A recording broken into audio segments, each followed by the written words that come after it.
Today is November 26, 1997. We're with Gizella Isseroff, Isseroff. Her maiden name was Friedman, Friedman. I'm Lori Fine. We're in Far Rockaway, New York, the United States of America, and our language is English. Today is November 26, 1997. We're with Gizella Isseroff. Her maiden name was Friedman. I'm Lori Fine. We're in Far Rockaway, New York, the United States of America, and our language is English. Good morning. Good morning. Could you please tell us your name with the spelling? My name is Gizella, Gizella, Isseroff, Isseroff. What name was originally on your birth certificate? Friedman, Could you spell that? Friedman. And what's your Hebrew name, please? Gittel. But everybody called me Gitu. Gitu. What's the source of this name? I imagine it is coming from good. I was named after my grandmother, my father's mother, who passed away 2 years before I was born. Were you ever known by any nicknames besides this? Just plain Gitu. Could you tell us your date of birth, please? July 16th, 1929. How old are you now? 68. Where were you born? In Khust, a small town in the Carpathian. In which country? It was Czechoslovakia. And I'd like a listing, please, of your family members, starting with your father, mother, and then siblings. My father's name, his Jewish name was Wolf, and Wolf Friedman. My mother's name was Serena. What was her maiden name? Her maiden name was Katz. And I had a sister, her name was Rivka. She was born in December of 1930. My brother, Shmilai, was born in 1932. My next brother was Mordechai, Sholem Mordechai. He was born in 1934. Then I had a brother, Shlomo, and he was born in 1939. My youngest sister, Hannah Brana, was born in 1941. I'd like you to tell us about your family, starting with your father. How would you describe him? My father was a Talmudist. He was always studying. He was an exceptionally bright person, very intelligent. He got married after his mother died at a very early age. Married my mother, who was an exceptionally pretty, vivacious lady. My grandfather gave him a dowry in order to get into business. He learned about a year after he got married, strictly Talmud. Then he opened a textile store in Bereksaz. That's where he was born, and his father, his whole family came from that area. Once he started the business, I was born the first year after they got married. My mother got a helper in the house, a maid. She brought her originally from Khust. She spoke mostly Russian. And my mother helped in the business constantly. We lived across the street from the business. That made it possible for her to help a lot and be at home meal times and whatever. I'd like to go back to the family of your father, more of a description of your father. How tall was he? My father was about 5'9", 5'8", 5'9". He was considered tall at that time, you know, because most people were short, very thin, more angular. His body was very thin, always skinny. My mother was more rounded out. She was about 5'1.5", 5'2", on the shorter. My mother was very outgoing, very pretty, and very outgoing, and a lot of personality. My father always claimed that in the whole of Barracks House, there wasn't one person, be it young or old, who wasn't in love with his wife. He always made us feel that we are very special. All his children were exceptionally beautiful, smart, you name it. He always relayed that feeling to us, a sense of being special.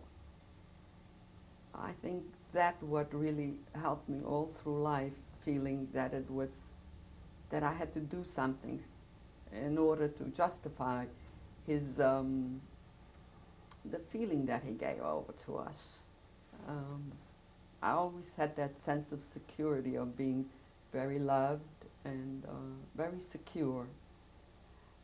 Financially, in the beginning, I would consider us probably middle class. I remember getting for all holidays special clothes, custom made. What was the latest style, whether it was for Pesach, for Shavuos. I remember getting a white sailor dress for Shavuos, a silk dress afterwards. For Pesach, it was always the typical sailor dress. It was always made with long blouses, and the buttons were able to, as you grew, the buttons were able to be moved in order it should last longer. Where did you get these dresses? Custom made. My mother always picked out very good, beautiful fabrics and made it her business to take to the very good dressmakers. I always used to wear also, shoes were two-toned in those days, more or less matching with the sailor dress, whether it was black and white. The bottom was a patent leather, black, and the top would be white, or black and gray, or brown, light brown and darker brown.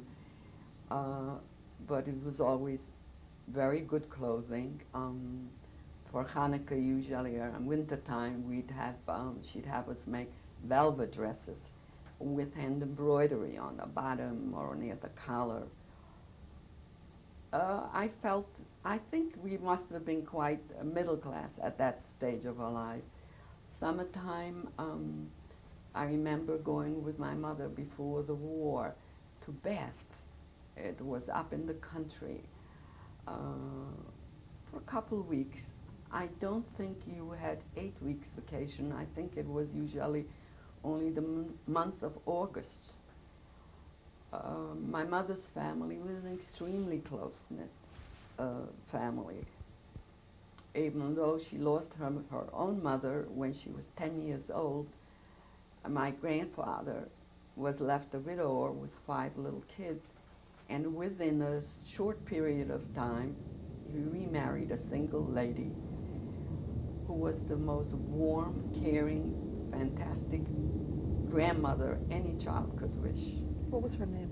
Sarah. She was a beautiful lady.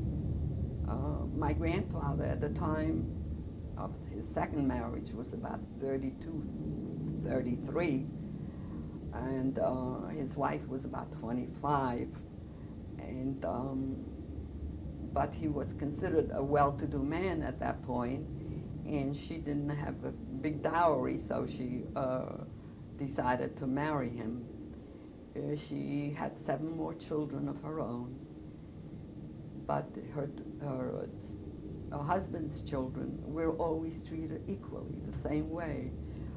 We came for holidays, for Yom Tovim, to my grandfather's house. Where did they live? Chust. They lived in Chust, we lived in Barracks House. As each her stepchildren got married, they each lived with her for a year or 2, how long they wanted to study. Then, when they had their first and second children, they'd come home. The daughters came home. That's why I was born in Chust, and stayed 4 weeks till she made sure that those daughters were capable of recuperated from the childbirth and were able to to be on their own. As children, when we came for holidays, for Purim or for any holiday, I always remember she made us feel extremely welcome, not just welcome. She'd go to the trouble of making each grandchild a special, like a bialy, like she had a stove that you went on, like a bakery stove, like that you went downstairs, a big brick, what do you call a stove, which we as city people we did not have. Even though Hust was a big town, but they had it. She churned fresh butter for us. She always had a big garden, and the grandchildren always permitted to go pick whatever they wanted from it. What grew in the garden? Mostly vegetables, strictly vegetables. Her pride was always her huge tomatoes, scallions, corn, all these things. I remember going to my grandfather's house once for Purim. At that point, he had already about 5 son-in-laws probably. The table was enormous, way over 20 people, and all his son-in-laws were sitting in Stramler, you know, these were the religious garb, Hasidic garb, not the religious, the Hasidic garb. And they were all young and good looking, and we all sat at the table. And to this day, it's so clear in front of me. How did your father dress? My father dressed in a Hasidic manner. He wore a kapata, Shabbat, and a strammel. What sort of strammel did he wear? A fur with a lot of tails on it. That was Shabbat and holidays. During the week, he wore long jackets, dark jackets, and white shirts, always white shirts. That was the Hasidish, and he wore a black beaver hat, it was called, flat, round hat. That's what he wore till the war. My mother had her hair completely cut off and wore a wig occasionally, and most of the time she'd wear a piece, a small hair piece in front, and either a scarf wrapped around it or a turban. She was extremely careful of her appearance, never walked out of the door, ever, in a scarf alone without a hairpiece or a house dress. That was non-existent. It was always a street dress, neat. It was very, very important, the appearances, whether for herself or for her children. She'd get up later on, I remember, when I was bigger already, and we didn't have the help. She'd get up early in the morning, like 5, 6 o'clock in the morning, and iron the starched pillowcases for the younger children. The bows that we used to wear white, big organza bows in our hairs. They were stiff like ironing boards, and she fixed it up. The stockings, we did not wear knee socks. My father didn't feel it was sneeze enough. It wasn't appropriate. He only wanted us wearing long stockings and long sleeves, and the shortest we could get in the summertime would be covering the elbow. And if we wanted, if we felt hot, so he permitted us to roll down our stockings. But he would not permit my mother to buy us knee socks, but we rolled them down. And my mother's, it was imperative that we always look just so. She was meticulous about her home. Everything had to be just so, very, very clean. The rag carpets were always washed and white.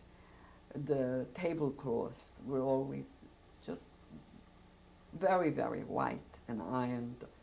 Every Shabbat we ate on a white tablecloth. During the week we still ate on, she did not particularly like plastics or oilcloth things, so it was mostly tablecloth. We had for the younger children, there was a little table and chairs, benches, it was a children's table.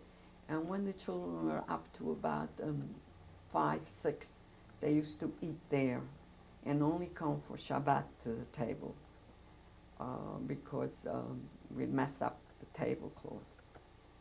Could you tell me about your brothers and sisters, starting with the oldest one? My oldest sister was born in December 1930. She was a very pretty child. Actually, I was always extremely jealous of her. She was exceptionally bright.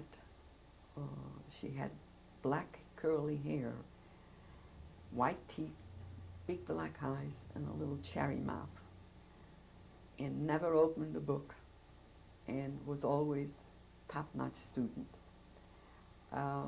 Everybody was crazy about her. Everybody had a nickname for her. She was everybody's favorite little girl. She was into everything, extremely active, but everybody would treat her, whether on a motorcycle ride or to a pastry store to buy her pastries, or to give her all kinds of treats.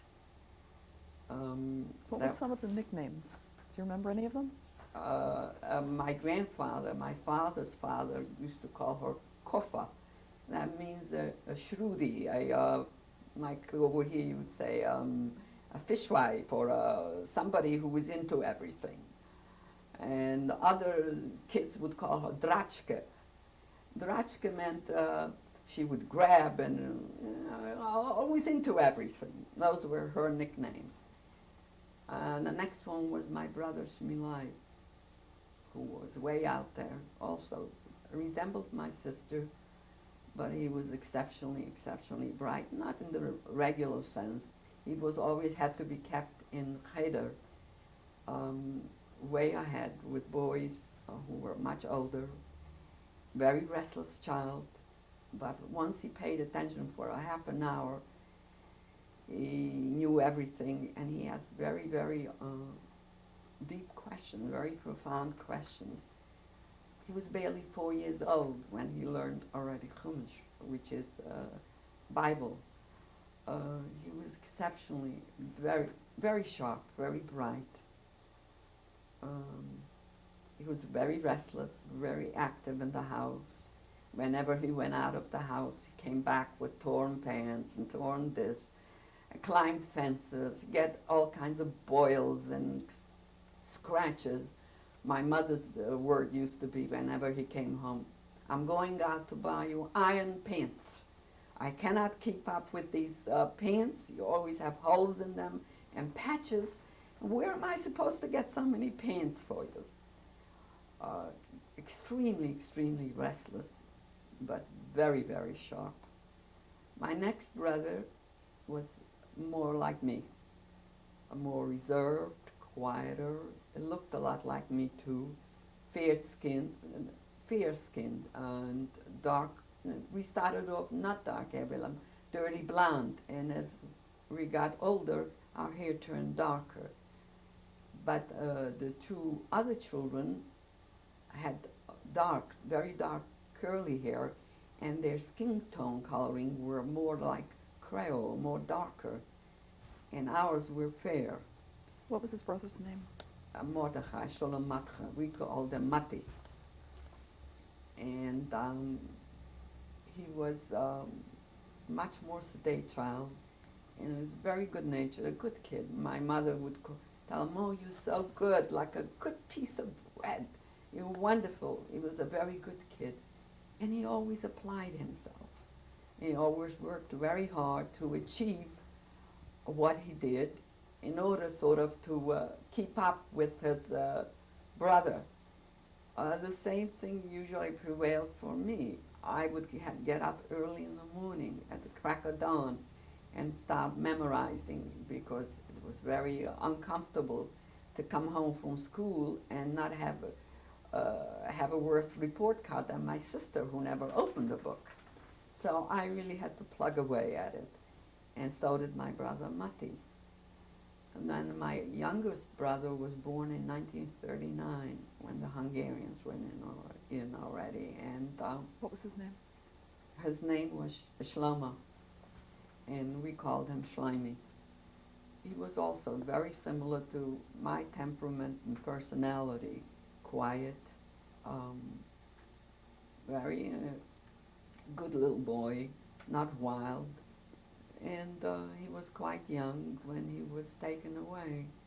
My baby sister, Hannah, we used to call her, or Hani, was born in 1941 when my father was in forced labor. And we had to split up at that time, the family. I was at my aunt at Gist, and one of my brothers stayed at my grandparents' house. My mother and one sister were by her youngest sister in Tage, and that's where she gave birth to Hanala. In 1941, in the summertime, they grabbed people and took them to Galicia, never to be heard of. My grandfather originally, my mother's father originally came from Galicia, so he was considered a foreigner. So they were very concerned that they will ship him away. So my aunt, that's my mother's older sister where I stayed, did not want to stay home in Gist at that particular time, so she took they hired a cab and we went to Minkaj in case they will try to pick us up. What was his aunt's name, please? Laichu Zoltan, that's my mother's older sister. And she had a daughter. Her oldest daughter was 2 weeks older than I am, and to this day, she's the only surviving cousin I have. What's her name? Rivka. And we've always been extremely close. I went to school for a few months with her when my father was in 1941 when I was there. Then after, when I came back, we came back in August home. My mother came home. My father was still in forced labor. And my mother tried doing black market business in order to support us, plus her family or her father would send us a few dollars, which he collected by one child, whichever married child was home at the time, was not in forced labor. He would every week ask them to contribute, and he would send, plus his own money, he'd send to us. And my mother tried black marketeering. After all, there was no means of support whatsoever. And that's how we existed. I'd like to go back. You mentioned your grandfather with your step-grandmother. What was your grandfather's name? Baruch Hersh Zeilinger. And He could had you tell a us- seltzer factory. He was considered, in those days, a well-to-do person. He gave all his daughters very big dowries, considering. What was considered a large dowry? I wouldn't know, but as far as I know, he had given them either 20,000 kronas. I don't really know what was considered, but he gave them a dowry enough to start a small business for each one. He made the weddings. He bought the furnishings, fixed up their apartments, bought the furnishings, and gave each son-in-law a start in life, because all his son-in-laws were Talmudists. They all were yeshiva bochum. That was his main concern. He used to go to the yeshivas and ask for the rabbis from there, I want your best boy. I don't care if I have to put on him a pair of pants even, which in my father's case he had to do because my grandfather had suffered very severe losses before that. His wife died and he became completely deaf. so he was completely broke at that time. And my grandfather, my mother's father, saw to it that he had clothes. He bought the ring for my mother. Of course, he made the wedding and everything else. Who were the other grandparents? The other side. On my other side, I only had a grandfather. What was his name? His name was Baruch David Friedman. What do you remember about him? I remember a lot about him because we lived in Berexas, and he didn't hear anymore, and he was a widower, and my father had an only brother who was away in the yeshiva, who was 11 years old when his mother died. So my father even bought him a bar mitzvah present. And my grandfather fended for himself most of the time, except for Shabbosim and for Yom Tovim that he came to us. Otherwise, he lived on his own, cooked for himself, did everything for himself. And we were his only grandchildren. And he was just constantly showering us with love and caring. He gave every child, from as little as he had, each child used to get a weekly allowance. For me, he felt I should get double because I was the oldest. I was the Chorah. Plus the fact that I was named after his wife. What did you do with your allowance? The allowance was big enough to buy a candy bar most of the time, nothing much else. I probably could have bought 2 candy bars, while my sister and siblings could buy 1 candy bar. He was the only one that would remember my birthday. I remember he bought me a ball, doll, things like that. I also remember very, very clearly when I started 1st grade, he told my mother he wanted to go with her to pick out my briefcase. And he picked out a green canvas briefcase that had in the back an oval-shaped mirror on it. And that's what he wanted me to have. He always just showed us an awful lot of love. I mean, that was his life. We were his life. The kids used to, when they wanted to ask him for money, and they knew he couldn't hear, so they used to make like this with their hand. You should put money in here. And he would occasionally come across with a coin. He lived on a pension from the newspaper that he had. Plus he had a brother in the United States who used to send him occasionally a couple of dollars, and that's what he lived on. He was definitely not rich, on the contrary, but that's how he lived, and his only occupation was learning. He was a tremendous Talmudist. He was a very bright person. Many years later, my uncle told me that the one who lived in Tage, that he happened to have been in our city, and he came to shul where my grandfather davened, and there were, in between Mincha and Ma'ariv, people would study the Talmud, and they came up against these adults. These were not children. Came up against a very hard, I don't know whether it was question, whatever it was, and they couldn't figure it out what it was. So they said, let's wait for Baruch David Friedman. Even though he was deaf, he will explain it to us. That's the end of our tape.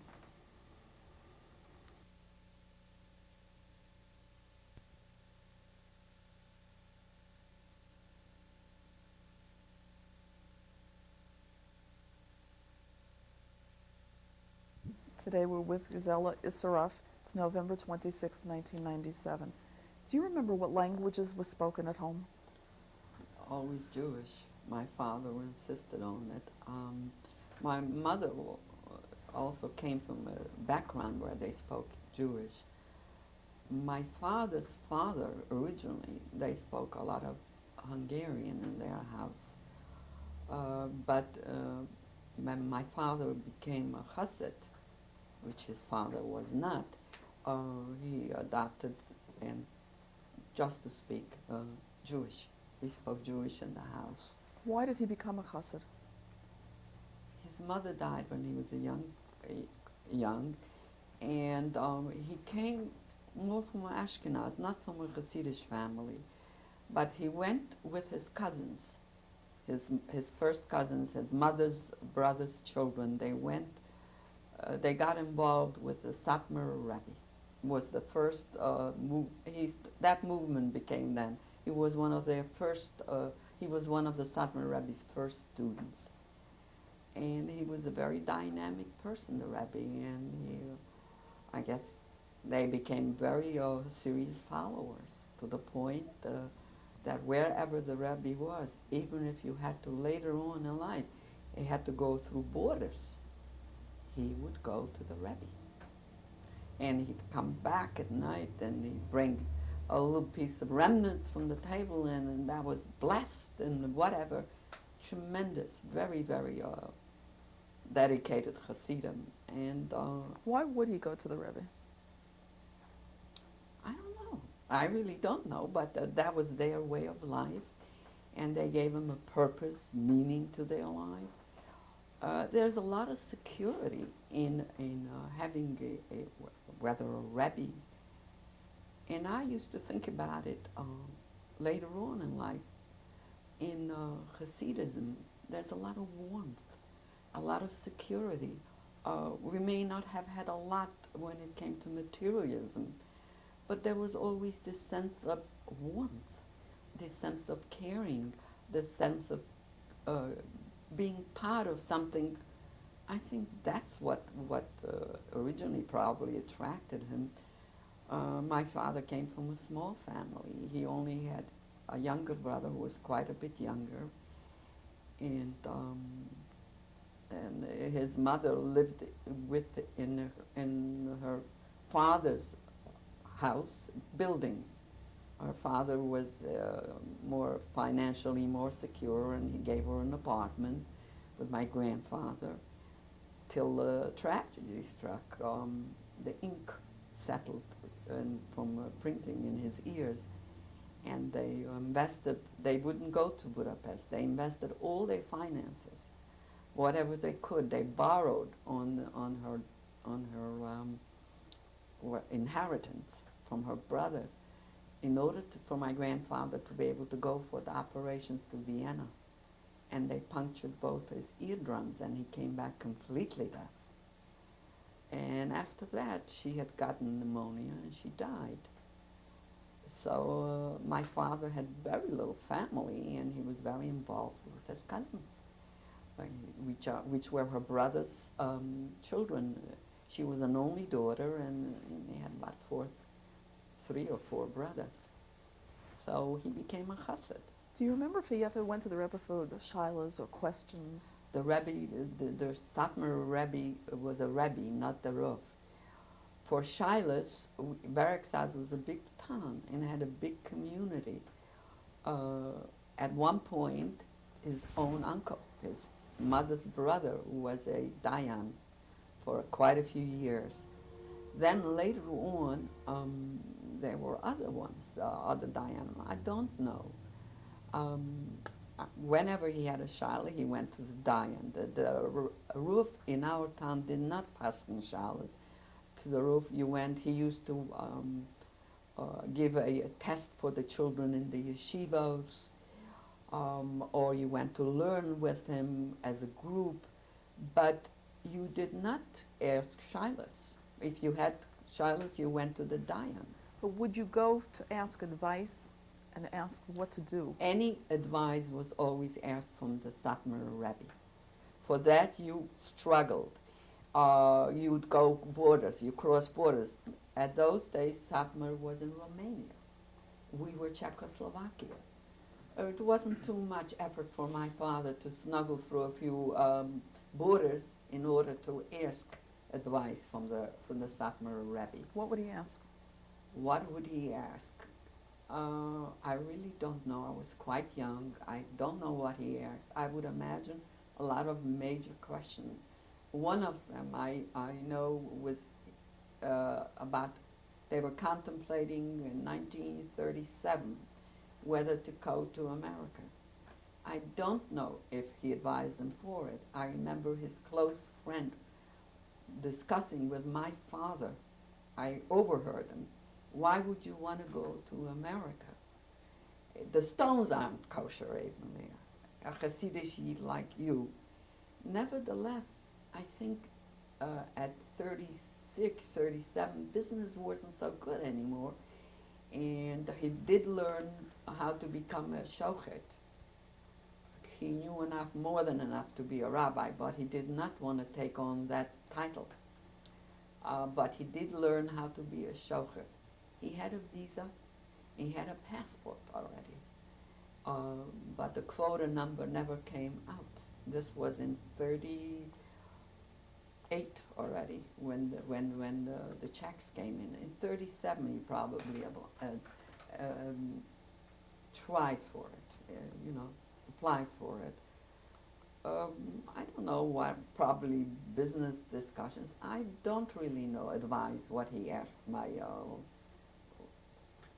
the Satmar Rebbe. I wouldn't know. I was the oldest child and sheltered, and girls, especially in Hasidic homes, were taught more or less about religious things through their mother. And actually, when it came to cheders, to yeshivas, for the boys, that was the major investment. Especially my oldest brother was exceptionally bright and very restless.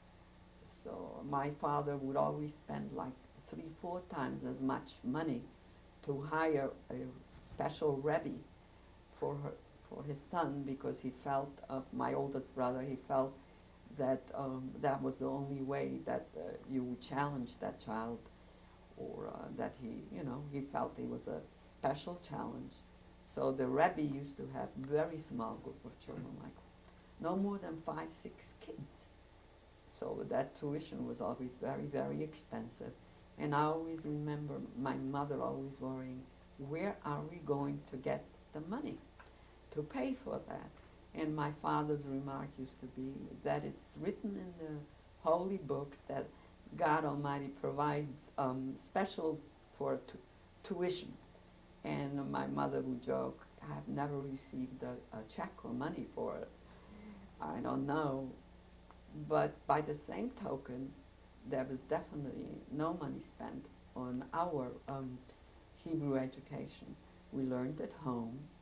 And when the Hungarians came in, we went to public school, and they had a religious training for each group, whoever it was, well, Catholics, a priest. For Jews, they had a teacher twice a week. What would you learn from that teacher? From that teacher, I actually learned how to write Jewish letters, how to pray, also the Seder of the week, which means, part of the Bible for that week that was read, he would translate it in English. Also, certain prayers in English, like Ani Mamim, he would translate it always in English. That's where I really learned how to daven. What did you learn religiously at home? At home? At home, all that is a house, to keep a home, strictly all, kashrus. We lived a very religious life. Washing, and in the morning you got up, you said Modeh, thank God, and you washed your hands, and you made prayers for brachos, for everything that you put into your mouth. Friday night, you davened, and Could you bring us back to your Shabbos table? Shabbos table. Shabbos table was always very, very beautiful and very warm, very secure feeling.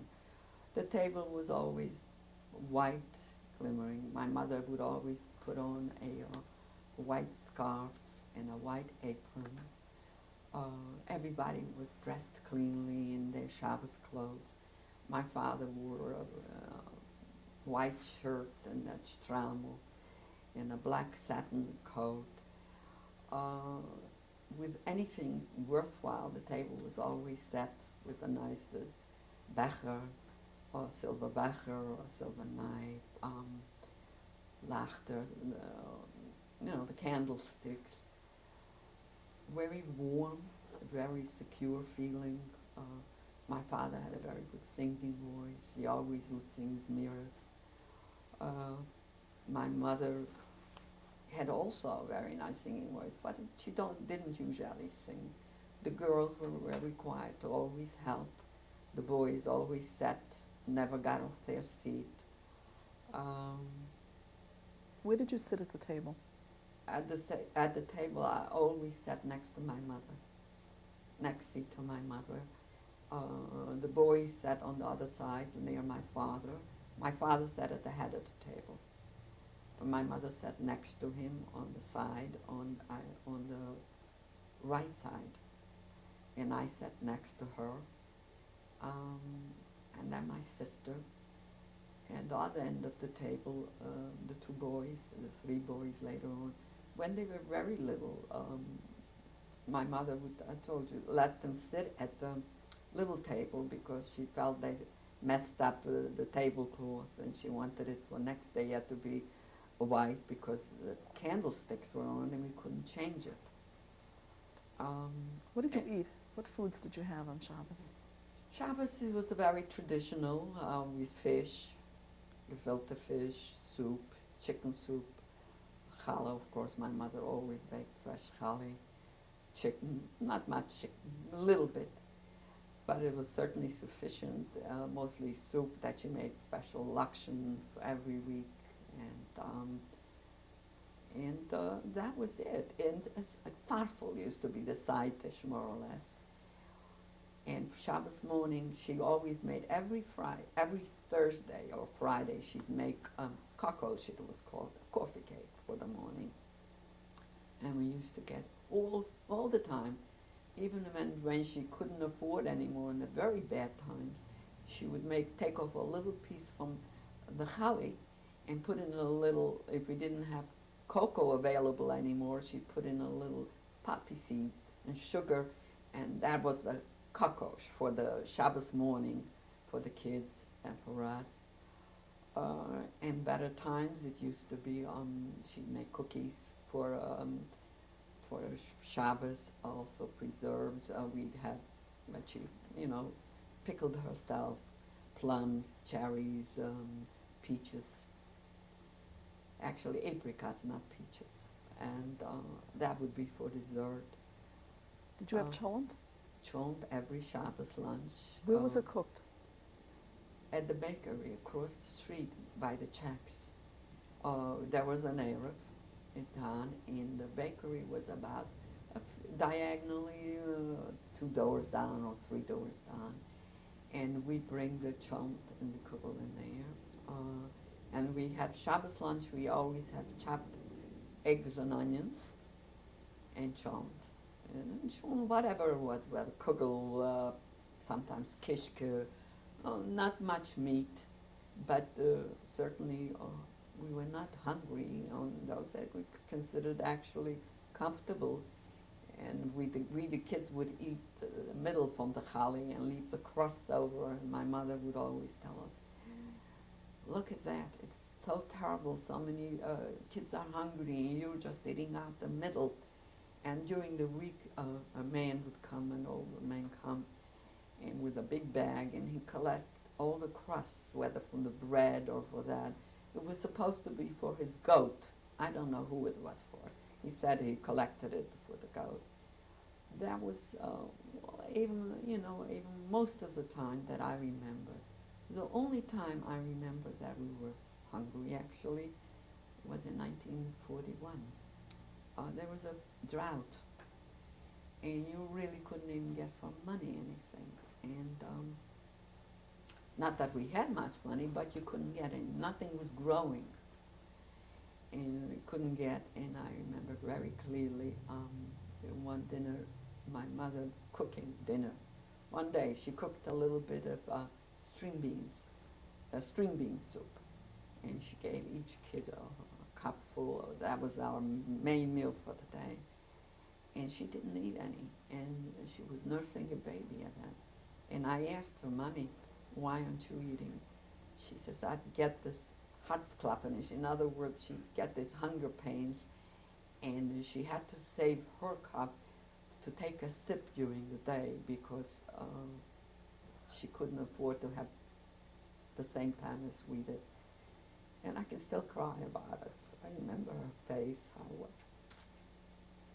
but for the children, she made sure they had, in that particular time, I remember, even for Shabbos, from lentils, from peas. They ground it, and it made some kind of like bread, supposedly. It tasted putrid. But that's about it for a few months. And also, at one point, my uncle, my father's brother, who was hiding out in Pupa, in a different town. He was, I don't know if I can backtrack, but in 41 he was grabbed in the street, my father's only brother.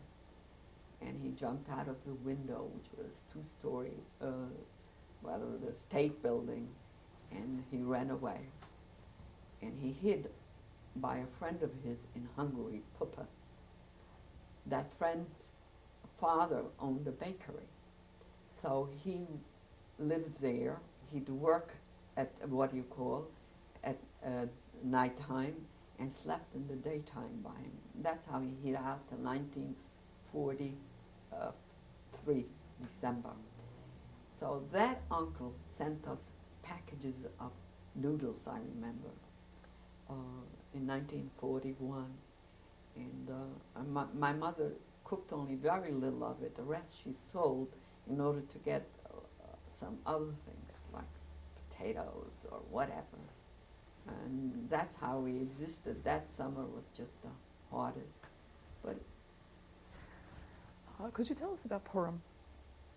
Purim was always a very happy time, except when my father wasn't home, when he was in forced labor. I remember one Purim being in my grandfather's house, which we went over to Chist, and that was a very memorable time. I remember my father getting agitated there because they used to make poke fun of all kinds of, and they were called Purimspillers. And these guys came into my grandfather's house to the table. And one poked fun at my grandfather that he gets excited and that he has a big belly, which was considered, and he had that, he poked that he was a soda factory and this and that. And then they went on to poke fun at his Satmar Rebbe, Rabbi Yoelish was called, and that when he starts the Chali Koilich, they called it, that the flink and fire fleeing, that in other words, and the Shechina of Emrian, in other words, that stars and angels and a special aura about him is that. And my father was terribly agitated. How dare they take poke fun of that holy man? I mean, he considered him definitely next to God. By the same token, his brother-in-laws were all different Hasidim, and they considered their rabbi next to God. So it was constant friction. Oh no, mine is a holier man, mine is a, that was it. I remember one Purim at home when my father wasn't home, and my mother said she absolutely is not doing anything, she can't afford, she hasn't got anything. And then finally, Purim Day itself, she baked one cake, and the friends did bring shalach manas, so she switched about and got that. And I remember she sort of had a neck she stuffed with a little chopped meat, and that was the Purim Suda. But otherwise, it was always happy times. We would dress up and go from place to place, and we'd get a coin for bringing shalach manas, and we piled onto it. Ooh, it's worthwhile going to this friend's house. She gives a bigger coin, and this and that. and helped a lot. How did you prepare for Pesach? That was a very tough job. We had no running water in the house, and of course no bathroom facilities. It was outhouses. We lived in a big yard, which about 8 or 9 apartments. It was like cottages. Our apartment consisted of 2 rooms, a kitchen and a pantry, and it had an attic where we stored dishes for Pesach. Also, when you couldn't dry laundry, you had lines on there and you took it upstairs. We also had a shed in the back, which we kept wood for heating. Also, if we had chickens or something or other, also the sukkah things. It was a big yard and a lot of, most of them, I think, except for one non-Jew, they were all Jews. And Hasidim, we were the only one, but the rest was definitely Orthodox Jewish people. So when it came before Pesach, my mother would start way before scrubbing. There was no limit of that scrubbing. She'd whitewash the walls. She'd pick up, of course, every nook and cranny. My father would bring from the sukkah the boards and empty out the bookcase. All the Sfarim were first aired outside. And then at the end of the day, he'd brush and every single book out and shake it out and wipe it out and take it back. The linen closet used to be taking out the boards that my mother used to cover it with shelf paper. And it was scrubbed clean, and only clean starched iron clothes with it. But that didn't stop them from taking them out again and re-scrubbing them. And put on shelf paper and shelving, a line, borders. Don't ask what went on when it came to the kitchen facility. I remember years helping with that, with the baking dishes and the things that my mother used to knead the dough in, and the board. Scrub it out in front of the door with lye. And I would scrub, and I called my mother, and it was cold. I had to wear a coat or a jacket, and my hands were frostbitten, and my mother, her hands were always cracked from scrubbing constantly. And I'd call, Ma, it's finished. It's so clean already. She'd take a look, check it over, and well, you know what, dear, go over it once more. And this went on and on. Where did you, I'm sorry. Go ahead. Where did you get matzah from? Matzah was strictly hand-baked. We bought it, my father bought it, and he used to take off Erev Pesach to bake his own 2 matzahs. We always had sufficient amount of matzah. During the winter, yet I remember, my mother used to make from goose fat. Goose fat for Pesach. Actually, she collected a whole winter. Our country, there was a lot of goose fat. My father would not permit us to eat force-fed geese, which were much fatter. He felt it was tzar. In other words, that you force-fed them, that it was torturing the geese. So the only fat we ate, what the geese themselves ate, or the chicken. And it was a very slow process. So it came the fall and the winter, we ate every single week goose meat. Most of the time, because a goose is big and how much, you needed the fat. So we ate goose meat. And I remember her always being constantly worrying, oh, now let me see. She had to have like 300 eggs, 350 eggs for Pesach. She started after Purim, each Wednesday and Friday going to the market and collecting them. She had these big, huge baskets. Oh, I have already 200 eggs, 250. Also potatoes and fat. And she would put up beets for a borscht. And actually that was the staples. Potatoes, some fat, eggs, and the beets, onions. That's about it. We had We ate very little. My father would not eat any dairy product whatsoever. He only ate 2 meals. For the children, my mother did have special cups where we had milk in the morning and we crushed matzah into it. And that's what we ate for breakfast. A main meal, lunchtime, would be a mashed potato or a potato latke with borscht and a hard-boiled egg or a little piece of chicken in that. For supper time, we'd get either a piece of matzah with fat on it. That's about it. That's the way it was in the meals. Where did you go to school? The first years I went to Czech school, which was Jewish, only Jewish children. I went 3 years there. When I started the 4th grade, the Hungarians took over that part of the country, and they put me down a grade lower because they felt I didn't know enough Hungarian to qualify for their 4th grade. So I repeated the 3rd grade, and we went to public schools. What was your favorite subject in school?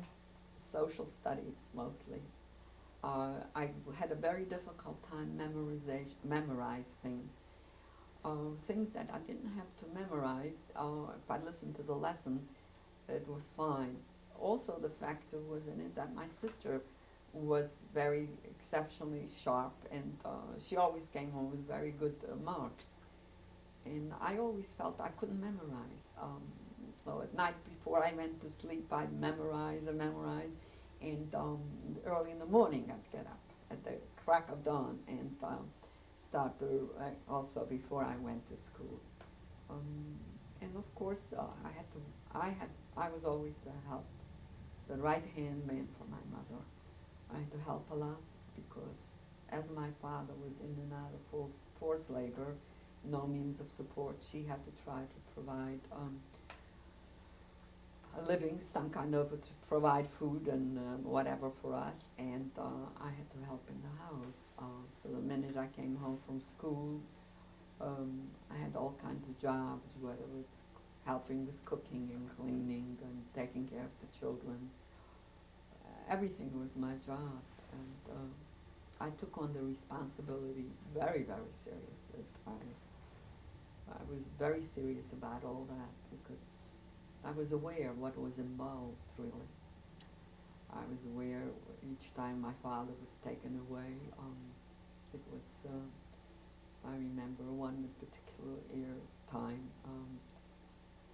that my father, first of all, when he was first went to forced labor, my mother, when they wanted to take him to forced labor, my mother got him out somehow. I was left home at home with a sick, all the children were left home.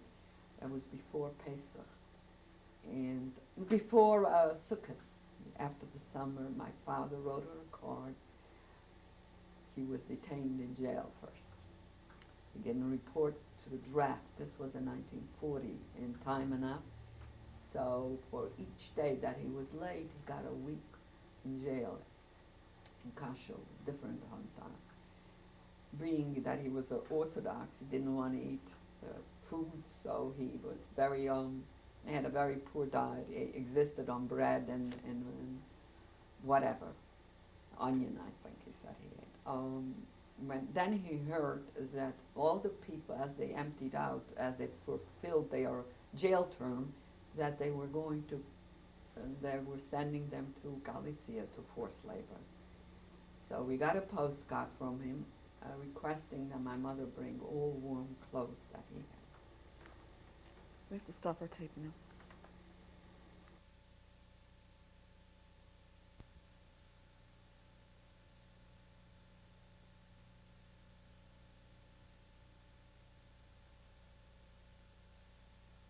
Tape 3, who was Gizella Isseroff. It's November 26, 1997. Do you remember if there were any groups or movements in your town? I remember Betarim. There must have been other ones too.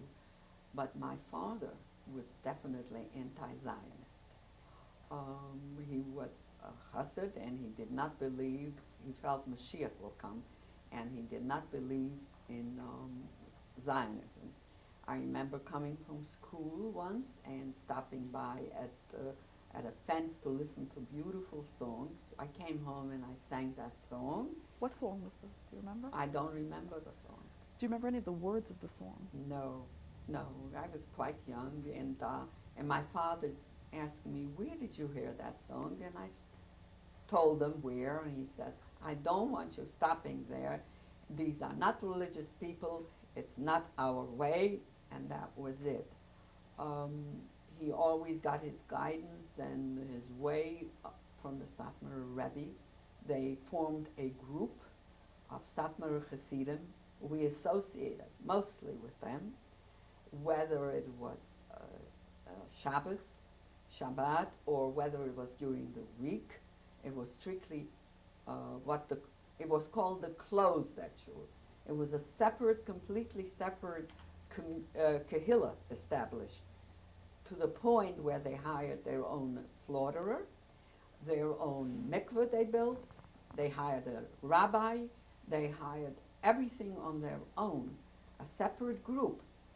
By the same token, our city had a tremendous Orthodox kahila, which were Masnagdim, which my grandfather belonged to. But these Satmar Hasidim, the Rebbe's influence was so tremendous on them that they didn't want to join that group. They formed their own. My father davened there. I remember going there, and was only mostly Stramer meets, mostly Satmar. Nobody else was in that. How many members, how many people actually daven there? I wouldn't know, because I did not go too many, but probably not more than 100. I doubt it that it was more. The established shul was very big, and there were quite a few shuls in our town. And it was a really very well-established community.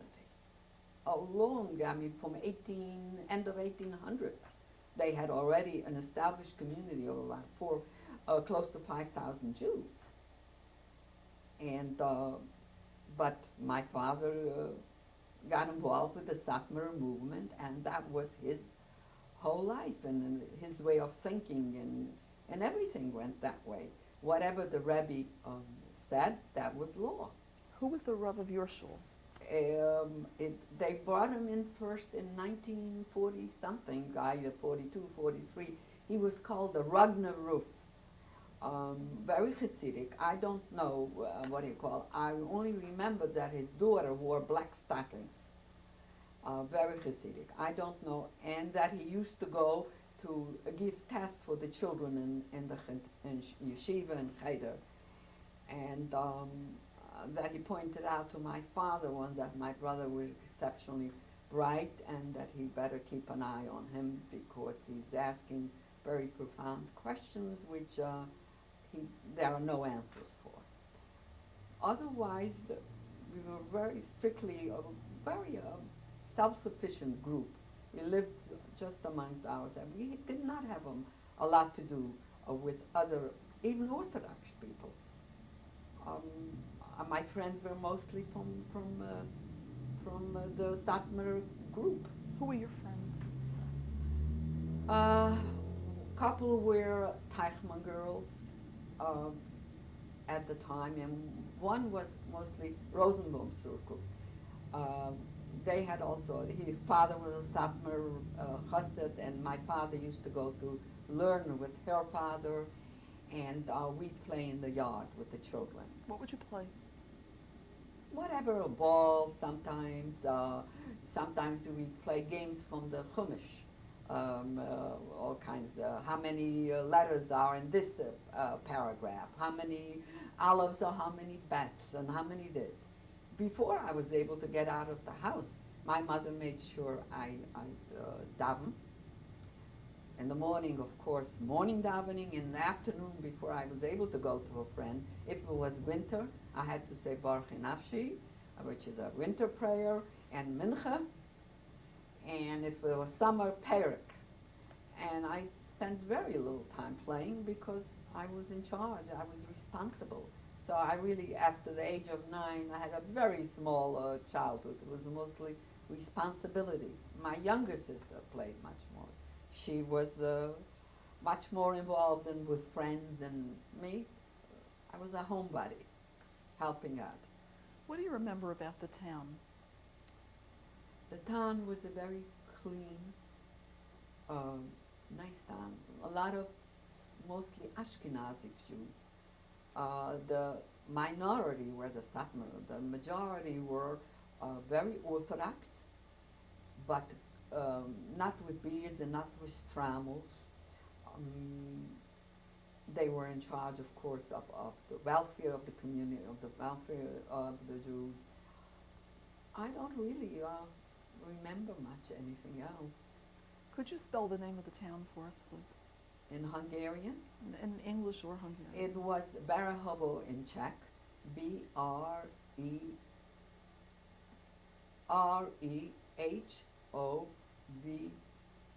Berehovo. And in Hungarian, it was Beregszáz. Now, Beregzaz.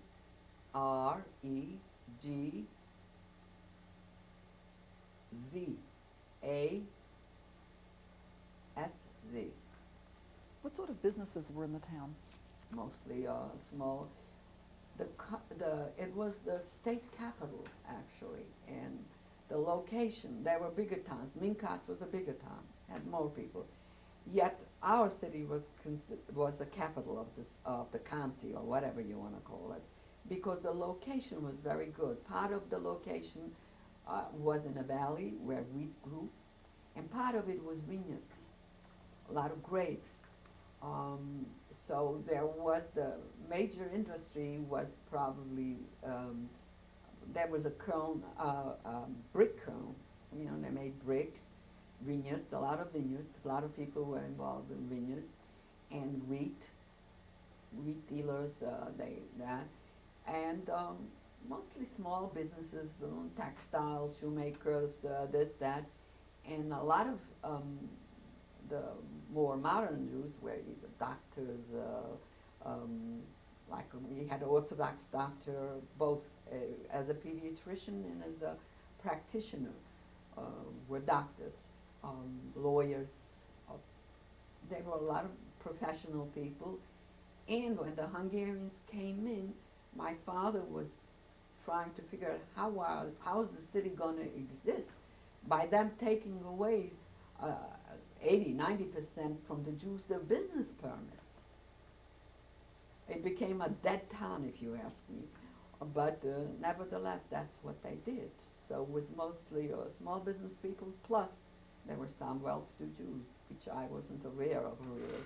I didn't know, but I knew they had, like even my father's grandfather had a vineyard, and he owned a couple of houses. So they started out, I think, as small shopkeepers, and they accumulated real estate. And then when he died, he had 4 sons and a daughter. It was divided. One son stayed with one house, the other one had another one. And my grandmother had forfeited her, because she needed the money. So she asked her brothers to buy her share of her. What was the exact address of your house? 21 Horty Miklós. And that was actually in the main street. What did the house look like? The house, it was an apartment we had. It was a big yard, about 9 tenants, like in a U shape. In the back of the U, the landlord lived. And a couple, there was a Wolzowicz and a Heisler, 3 families. And on each side, there were apartments, small, like, near us, the first neighbor was, her name was Gabor. Her husband had a carpentering shop before, and she used to embroider dresses. He professed to be a communist. They picked him up and tortured him. But his permit was taken away, of course, when the Hungarians came in. Next door, we lived next door to them. Afterward, there was they had a tailor shop, her father did, and they worked in there. Afterwards, there was one who had a carpenter shop. Also, you know, part of it in there because the permits were taken away, so they used to work from the house. And then there was the landlord, and then there was another tailor and another tailor shop. And I think on the corner there was a lady who used to make dresses, an old lady, dressmaker from the house. And then one Goya lived there. And she was the only one in the yard who would make a Christmas decoration. That was about it. What was your living space like? 2 rooms. One bedroom was big, quite big, and the other one was the children's room plus the living room like. 2 rooms, a kitchen, a pantry, an attic, and in the back was a, what is it called, where you kept the wood and the sukkah and chickens and who knows what. Do you remember any anti-Semitism before the war?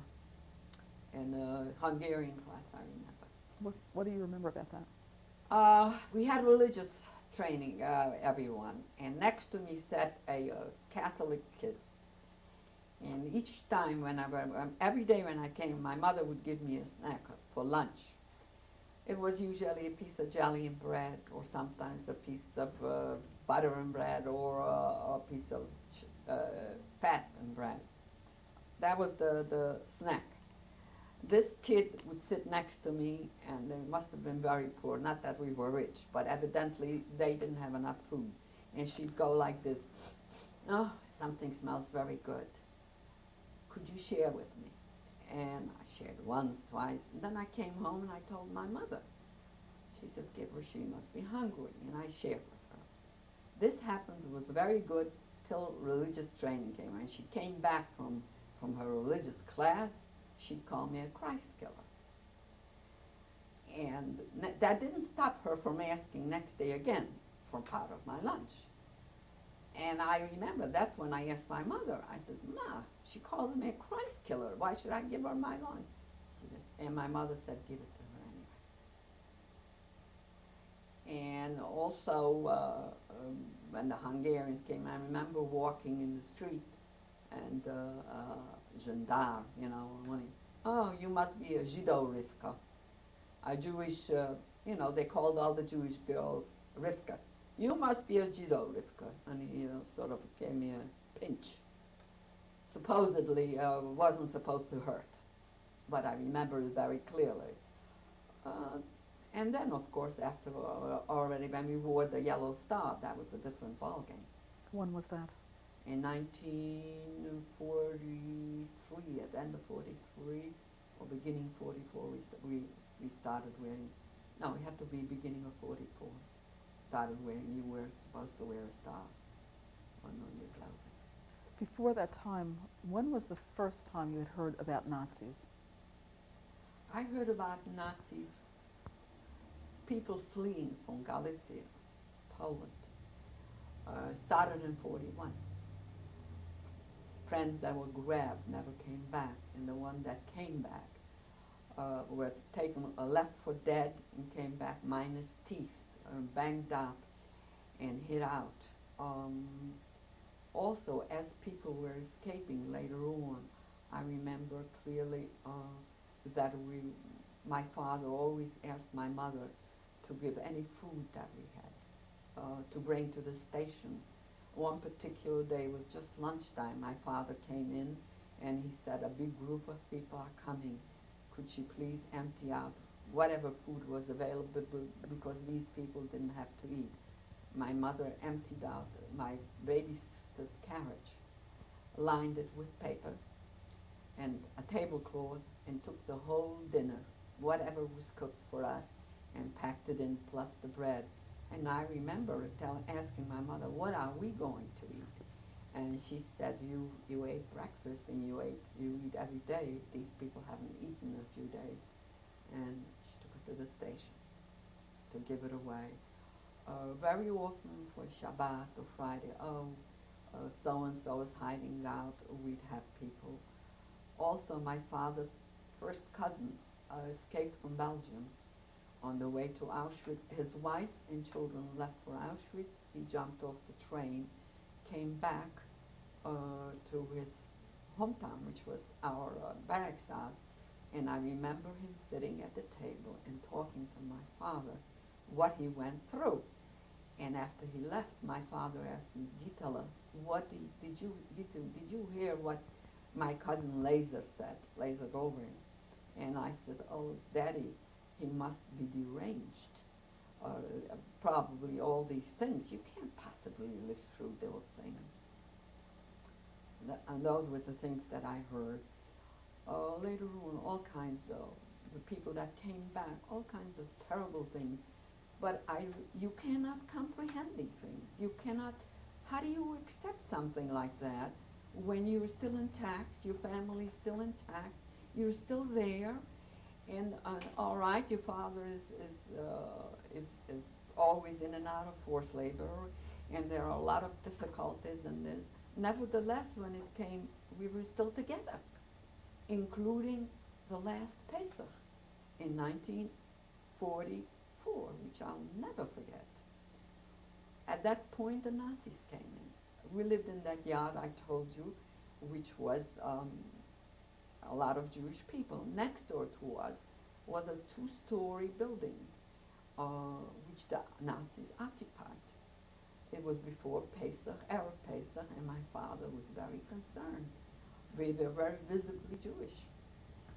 My father was very observant. He was concerned that even the water he wouldn't take from our well because something might have dropped in. So we went next door. They had a pump, which was closed water, to get water for Pesach. So here was a dilemma. Me, I was 14, past almost 14 and a half. They considered me pretty. Who knows, somebody else, the Nazis will start up. Send my kid brother, who had long hair. He had a beard himself. My mother, he was afraid. Who was going to get the water?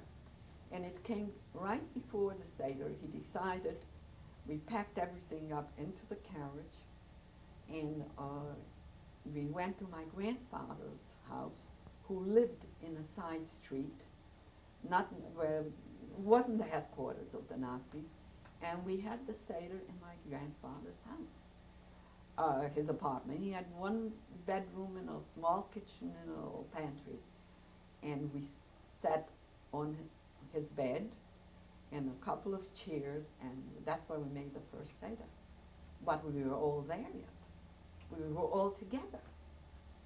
And the second Seder, my father questioned all the neighbors. Did the Nazis, did the SS bother anybody?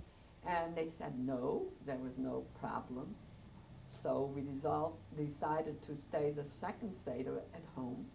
And my sister and I were elected to go together to get water. And the second Seder, we stayed at home. And right after Pesach, the ghetto started and things started to fall apart. Going back in time, how were you affected by the partition of Czechoslovakia? Very much so, in a way.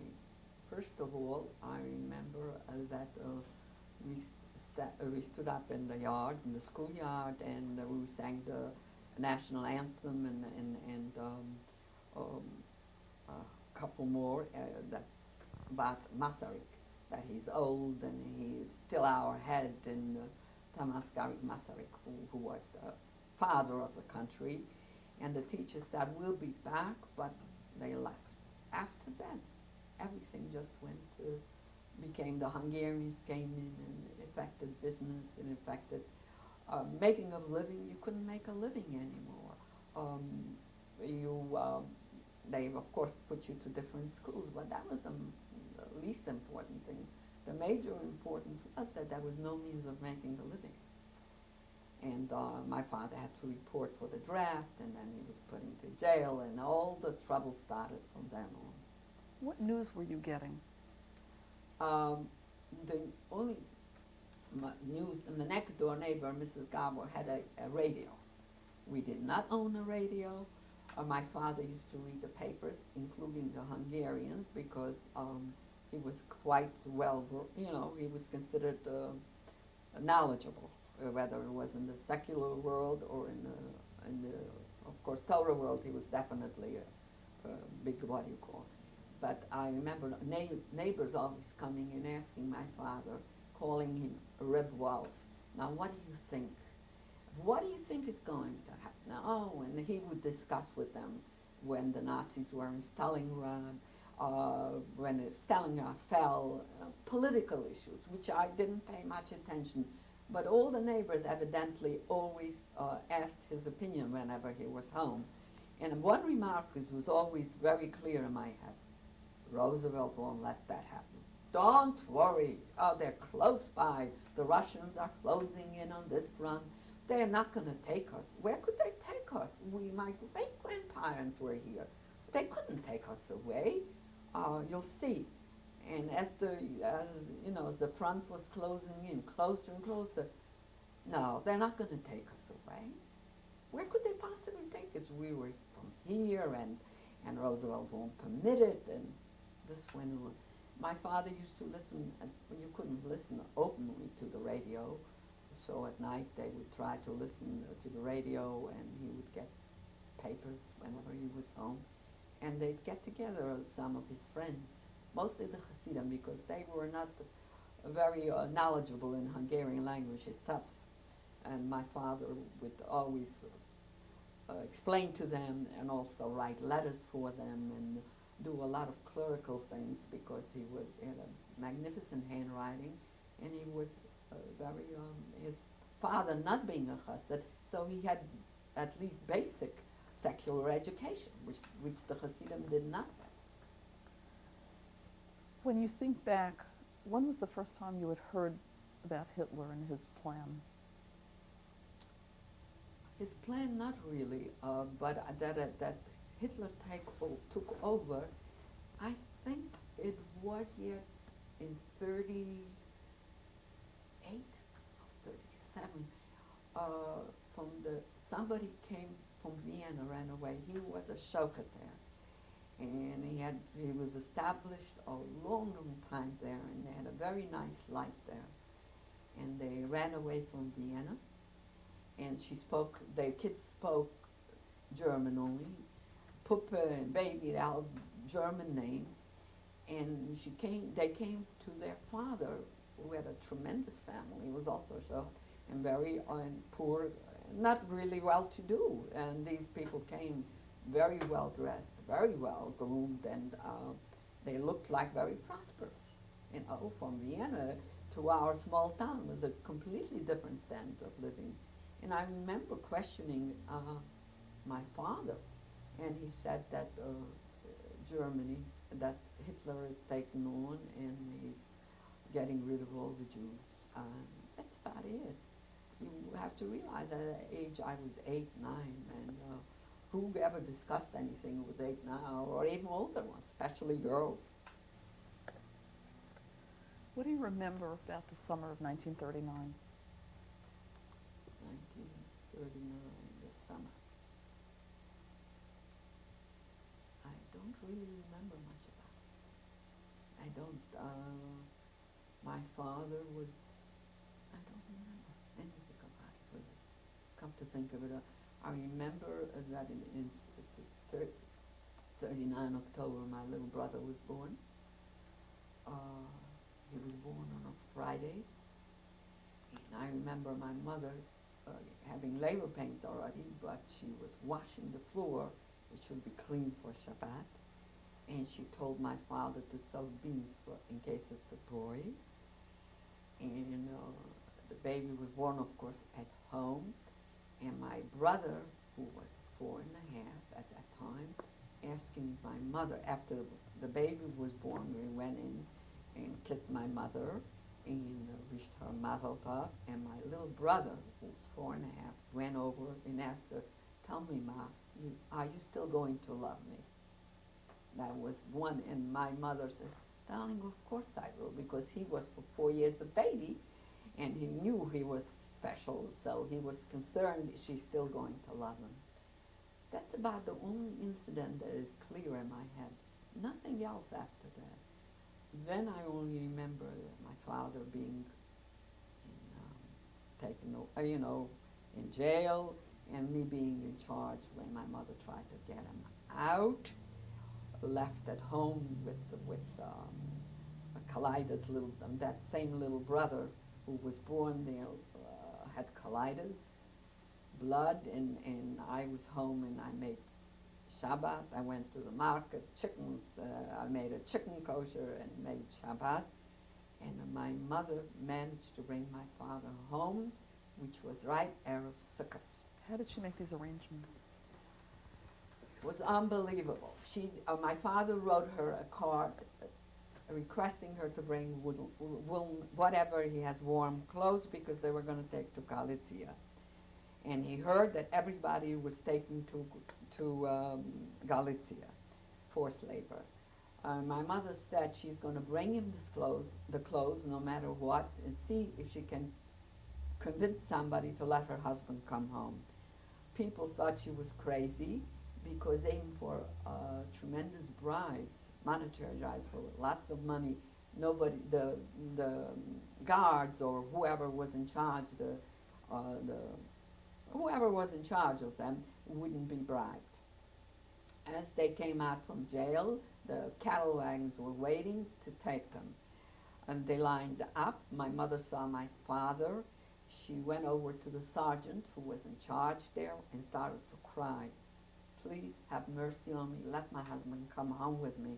I have a very sick child at home, and my other children, I have 5 children who are very little in there, no means of support. Let him go home. Let him come home with me.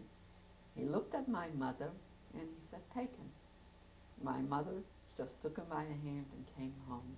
It was an unbelievable miracle. The whole town, plus other towns, were talking about it. He arrived Erev Sukkot, just almost to Lech Benchen. That was the only time we did not have a sukkah. And that was in 1940. He was home for 6 months after that. And then they drafted him. He was drafted.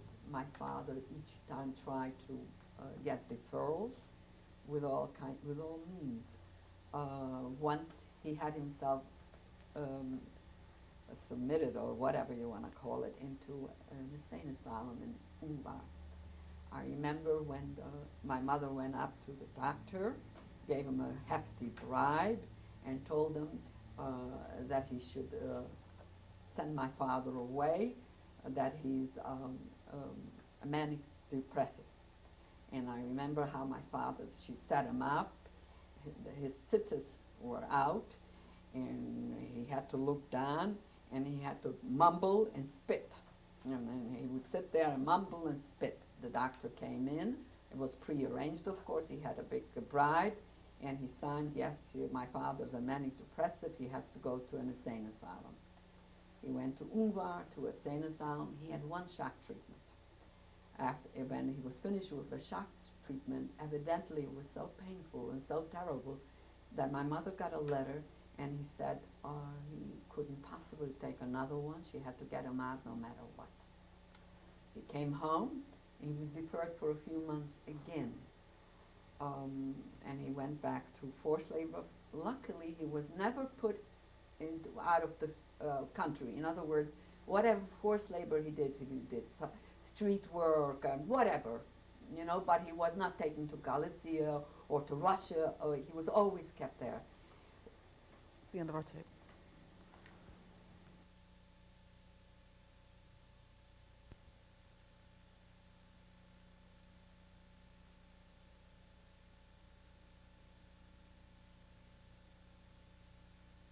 This is tape 4 with Gizella Isseroff. It's November 26, 1997. Can you describe the mood or the discussion of the table of Pesach 1944? Constant fear. Terrifying. We were very concerned and very frightened. Don't talk loud, don't sing loud. Could we do this? no, better don't walk out of the house. My grandfather didn't walk back at night.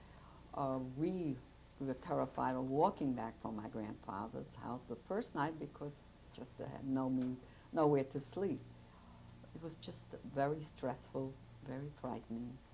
Especially you saw them next door, the Nazis. It's a very frightening time. When was the first time you actually saw Nazis? Actually, when they came in, which was in 1943. Before that, I never saw anything. But our gendarmes, or the miloshes, or what you call, they were willing helpers, let me tell you that. The anti-Semitism was very, very rampant at that point. So you were not just afraid of the Nazis, you were afraid of your own Hungarians. It was very frightening. What made that Pesach, the 1944, so different for you? What changed at that point in that year since the Nazis had come? Well, the Nazis weren't there the previous Pesach. They just marched in. The Nazis were allies of the Hungarians. The Hungarians, they did not occupy our land till in 1943. But what happened in that time, from the beginning of 1943 until at Pesach? At that point, we started to realize that we may be also deported. And my father would come back with announcements from this Rebbe and that Rebbe, and all requested that you shouldn't try to get away. That whatever happens, it's better to die Kiddush Hashem than try to whatever go. Israel was considered a Zionistic state, not very, what do you call, even if you could have, even if you had the money. People who had the money were asked not to go. And certainly nobody could go to the States or any place else. And at that point, we started to become aware that we might be deported. Where did you think you'd be going? To work someplace. Why would they want to kill you when they can make you work? That's why my father impressed on everybody. We always volunteer for work. Or when he was asked what his profession was or whatever, he always said a laborer. He never wanted to tell them that he was whether in business or a scholar. It was out. At one point, he even blackened his hands. They should look calloused or something. That if they check on him, that he should be accepted as a laborer. When was the last time you were together as a family? Pesach. Do you know After, I think maybe one more Shabbos, but the fear was so terrible at that point already. One, maybe two Shabbosim after. I don't really remember. I know right after Pesach they started collecting us and putting us into the brick kiln. It was a brick factory. Who gave you these orders? Probably the Hungarians. What did they tell you? They told you to take just few basic things. You could take your quilts, your bedding, in other words, a couple of pots, one or two change of clothes, and some food stuff. What did you bring? What do you remember carrying with you? This is what I remember. My mother making sure that we put on our best clothes and the warmest clothes. She wrapped up in sheets the bedding, which were feather beds mostly. She took a few pots and whatever food stuff she could. And we were taken into the brick factory, which consisted of square cubicles. Half the way up was bricks, and then it had like an opening, a square opening. And I remember my mother taking down a couple of sheets and covering it to make it more private, and spreading on the ground the feather beds, and that's where we slept. And then she took two bricks out in front, not actually in that cubicle, and she put on it a pot, and they made a fire, and that's how she cooked something or other. Water was there on the grounds because it was a brick, what you call, and they also had some outhouses. I also remember my father agitating with my mother that maybe he could bribe a guard to let me out of the ghetto to hide with his friend who was hidden in a bunker. And my mother, not giving her permission, she felt, being a girl, being older, that I might be taken for a whore or something or other, a prostitute, and she refused to let my father, she refused to let me go.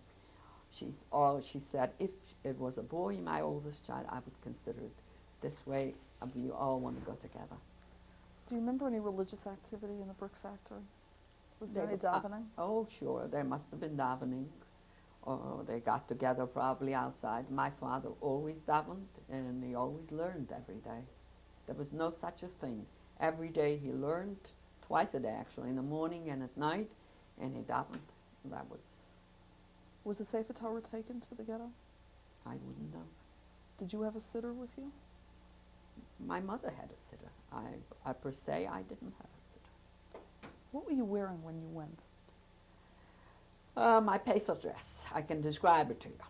It was a light mint green wool dress, the first big girl dress. It had a waist, and it had beige trimming on the collar and button front and in the front. My sisters, both my sisters had from the same beige. They had with a yoke and pleated, loose, still little girl dresses. Those are my, we all got new Pesach clothes somehow or other, all of us, and my mother made sure we all took them. What shoes did you wear at that time? At that particular time, what do you call, shoes were premium. It was very difficult to get leather shoes. It was very hard. My mother managed to get a pair of little heels for me. They were high. They were lace shoes, high shoes, but they had a little bit of a heel. And subsequently, because I went, those were my new shoes, and I went to them in Auschwitz, and I was the first to end up in wooden shoes because of it. All of us went in our best clothes, whatever we had. When you were in the brick factory, what did you eat? My mother managed to cook once a day, something or other. Bread we managed to get. That's about it. I don't really, it's very hazy. I don't remember much of it. The only thing that stands out in front of me is where we slept and how my mother cooked on those 2 bricks, and the pot got so full of black soot that when you touched it, all you had was soot all over you. How many people do you think were in this brick factory? From the whole barracks house plus the suburbs. They all came in. And by the time they just about finished collecting everybody from the suburbs, then they started shipping out. The first shipment went out, I think, on Monday, and we were the second shipment, and we went out Wednesday. Where did you think the first group had gone? We assumed to work, or resettle in Poland someplace to work. What happened next? Next Wednesday afternoon, I think, lunchtime, the cattle wagons were lined up, and they told us to leave most things, just take a few major things. Again, my mother did take the bedding and a little bit of food, whatever was left, and we went into cattle wagons. In the cattle wagons, I remember sitting against the wall near the window, and my parents, both of them sitting. They would make stops where they take out the waste and give fresh water during the night or during every, like let's say twice a day or so. And when they emptied out the things, my father would pray. If not, he'd cover it up, and they'd still pray in the cattle wagons. They said Tillim, which I saw, and I remember very, very clearly the 2 of them sitting across from each other. The tears rolling down, and my father is saying Tillim, and he's looking up at the heavens, and he's saying, God Almighty, have mercy on me, on us. It's spare at least one of my children, we shouldn't disappear from the earth like we never existed. My mother, looking up the same way, the tears rolling down all the way to her chin, and says, God Almighty, have mercy on me. I don't want to live to see pain in my children. I don't ever see them hungry or being tortured. Just whatever has to happen, let it be together. I shouldn't have to watch their pain. And then we arrived. How long was this trip? I think they had to be from Wednesday afternoon till Friday night, late Friday night. Did your parents give you any advice in that time? No, no, not at all. My father always felt that you should volunteer for work, if there is any work. We arrived Friday night, and the train stopped. And I remember my father getting up because he sat across from me and coming to the window, and to the cattle wagon's window, and looking out, and the skies all over were red. The crematoriums were burning. And my father, and he saw the barracks as well. There was A Lager B, C, you know, there was Birkenau. And he says, well, this must be a factory. But how come they're working day and night? Look at that sky, it's so red. Everything is so red. It must be working places. These must be the barracks where the people are staying. That's all I remember. And then Saturday early morning, they opened up the barracks, the trains, and men in striped uniforms with hats and without them came up and helped you down from the train. And they asked you to line up 5 in a row. First they separated men. My father was separated from his father to the right. Then they set 5 to a row. My mother, and we were 6 siblings, so my mother was in front of me with 4 younger ones, not the youngest. I was right in back of her with my youngest sister I carried my youngest sister because she had to be carried, and I felt I was stronger than my mother. I carried my sibling. And it came to my mother's row. He says, left. Mangala was standing there. He had a whip in his one hand and a door in the other. And he said to go left to my mother. But before she was going any place, he says, whose child is this? Talking to me. My mother assumes he's talking about me. She says, she's mine. She's only 14 years old. Okay, then give the child to your mother and you go right. At that point, my mother starts crying. Please. She's 14 years old. She's a sick child. Let her come with me. He says, give the child to your mother. He got hold of my coat collar. I had a shawl coat collar on my coat. And he's holding on to my collar with the whip in his hand. He's holding on. Give the child to your mother and you go right. I started to cry and I followed orders. I take a few steps away, and then I realized that I have in a handbag all the food that we got off from the train.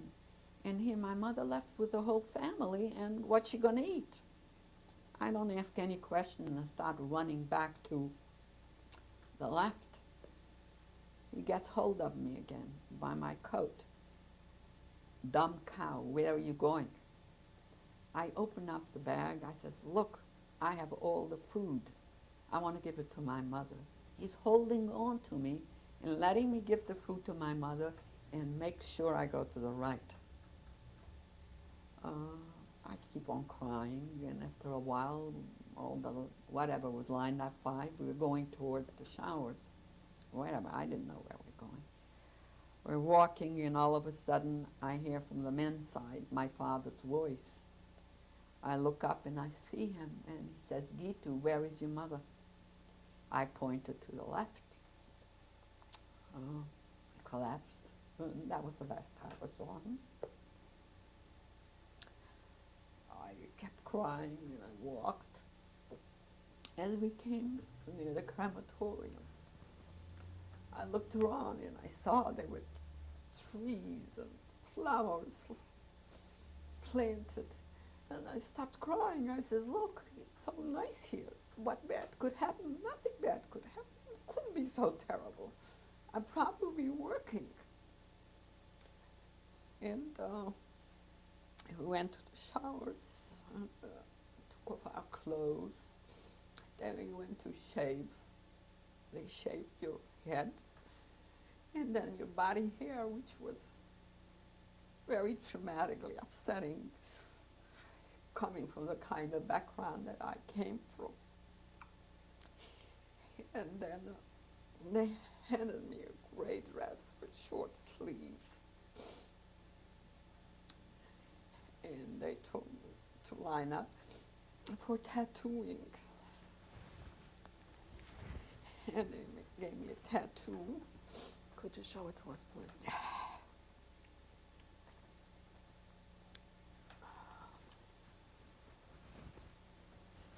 Could you tell us the number?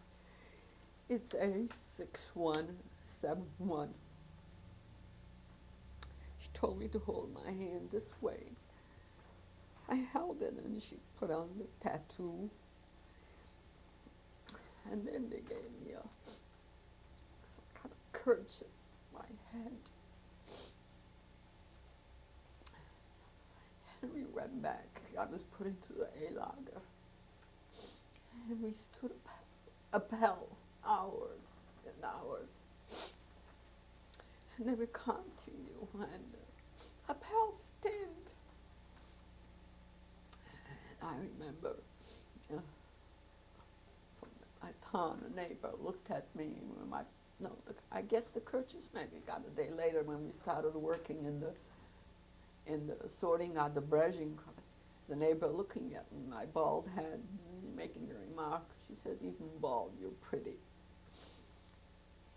And I looked, it was constantly around you, the crematoriums, the burning, the stench was just unbelievable. The sky was so red in the smoke and the stench. And I asked the Stubenelters where my mother was. This was the second day, not the first day. First day I couldn't say anything. And she pointed to the chimneys. She says, that's where she's. I says, talk to the neighbors. I said, look what mean people. Just because they are here for such a long time, they became so hard and they just want to inflict pain. And then they proceeded, these Stubenelters proceeded to tell us, the ground you're standing on is drenched with our blood. We dug this place up. We made this. You were coming to a palace while you sat at home and ate and lived well. We worked here and we died here. And you are complaining, how dare you? This is a palace in comparison.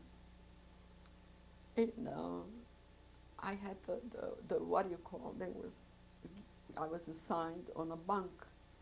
And I ended up on the top of the bunk. There were a lot of people in that bunk, 2 in the bottom, I think, 2 in the middle, and 2 in the, it was a 3-tier. I remember looking at the sky, it was constantly so red, always burning. And sometimes you smell the stench like burning meat or burning whatever. I just constant. You couldn't fathom, you couldn't believe, how could anything, how could something like that, you just said a few weeks ago with your whole family, you couldn't, there's no way. You stood for appel. First, they woke you up in the morning, you had to go to wash. What time do you think that was that they woke you? Early in the morning, I don't know what time, it was early in the morning. Then you had to go wash. They had a washroom with cold water only, faucets and cold water, and they handed you a piece of soap, a square little piece of soap. The Stubenelters, then the couples, made sure to tell you, oh, go take a wash yourself with your mother. What did that soap look like? Could A you describe square it? little, I would say, small, like this, about this size. A little piece of dark, about this size. Was there any writing on that silver? No, Did it have any particular odor? dark. It was dark. I don't remember odor. I don't remember, but I remember that the capo, the Stubenelter, said that was from my mother, that they burned her, and that was a fact.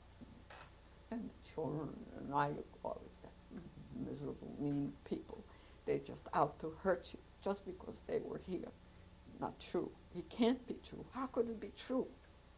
No, my mother is in one of, there were a lot of barracks. There was a C lager, a D lager, an E lager. There were all kinds of lines.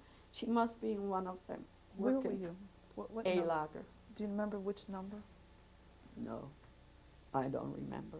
And I remember after a couple of days being in the lager, they gave us, that's when I must have gotten the kerchief. And they lined us up and they said, we're going to work. When we came to the gate, the music played, a band they had. And on top of the gate it said, Arbeit macht frei. And we marched to that music. And we went to the Weberei. Not the Weberei, the Breschenkoss. Our job was to sort out clothes. A fence separated us, a big fence separated us from the crematoriums. I did not know what it was. All I know is we came into this huge barrack where they were piled up in sheets of clothes, bundles. And you were supposed to, you sat on the floor, and you were supposed to sort out the shoes to the shoes, the dresses to the dresses, everything sorted into separate piles. And if you found any jewelry, they requested that you turn it in. I remember once opening up and knowing where to look for the jewelry. The jewelry, my mother went to Auschwitz with her jewelry in a vest that she made buttons. So I knew what to look for. I remember coming across once in buttons jewelry. In sanitary napkins you found jewelry. But I remember going a couple of times to the toilet and throwing them down. I did not turn in any jewelry. And I was busy working, and I insisted. My mother is someplace with the children. Till about, must have been a few weeks later, I took down a bundle, and I opened it up to sort, to start sorting. Well, right there on top was the sweater that my youngest brother was wearing to the crematorium. It was a special sweater my mother made for Pesach. She had a small piece of herringbone fabric, and she made him a pair of pants with suspenders, and she had only a little piece left for a back and a yoke. Back and a front wool fabric, and then she had at home light blue wool. And she said, you know how to knit so well already. You make you the sleeves for it, a collar and a yoke. And that was his Pesach outfit. And that's when he went into the crematorium. That's what I found on the top. And I must have passed out or something, because when I came to, I was all wet. They poured water over me, and the bundle was gone. And those bundles came from the crematorium, so I couldn't say anymore that they were living. And that was just, that was it, the constant stench. And every few weeks they had delicing, where you tied up your clothes and they put it into a drum, and you walked around naked, or sat there a few hours naked till your clothes was deloused. And Mengele would come in and make selections. And the first selection, a cousin of mine was taken away, also my age, a girl. She was thin, And I remember going, and he would tell me turn with my hands up, and the selection. And after every few selections, I would have always the same nightmares at night. They selected me, and they killed me, and I went up to heaven. And I told my mother she didn't know how easy she had it, and how tough it was to wait to be selected, and to be gassed, knowing what's coming, and what my father went through, and how easy she had it. And I worked there not long, just a few months. Once the mass transfer stopped, they had enough from the other girls who were previously sorting clothes, and they reassigned us to a Weberei, which was a spinning wheel, where they made bands for ammunition to extend, and you had to meet a certain quota. And I did that till they had another selection one day. I transferred when it had to be end of October, or end of September, or beginning of October, I think it must have been. And they told me, they selected me out, the whole transport went away to Germany, someplace to work. And I was left behind. They told me to go to, which side? Down there, whatever. And everybody thought that was it. I thought also they selected me out, and I'm going to be put into the trucks and taken away.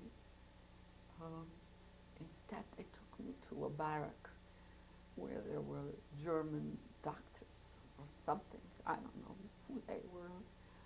And they attached something, a big needle, and they inserted it into my arm and took my blood, took a lot of blood. I remember I filled up, and then I sort of either passed out, or I don't remember anything. All I remember, gave me a glass of water, and he said I could go back to the Weberei. In the Weberei, we had a Polish Jewish girl as a capo. Everybody was afraid of her. She was a tough customer. She had to produce. They always came to check. I guess so she was hard on us. When she saw me come in, she takes a look at me. She says, "Kleinchike, you're alive." She says, "You know what? Go sit down near your spinning wheel. Put your head down. Whenever I see them coming, I'll tell you to pick your head up." She got me water a couple times, and she said, "When the food will come in, I'll give you more." And it used to be the band used to be marked after every evening. She measured it with a tape measure, and she'd mark it with a red paint. And in order for me to have something, and it was a big roll on top, she ripped out the red paint, so in case later of the day he'll come in, tell him, "Look, she made so many and so many." She did that for a couple of days, and that's how I came back to myself. It's the end of our tape.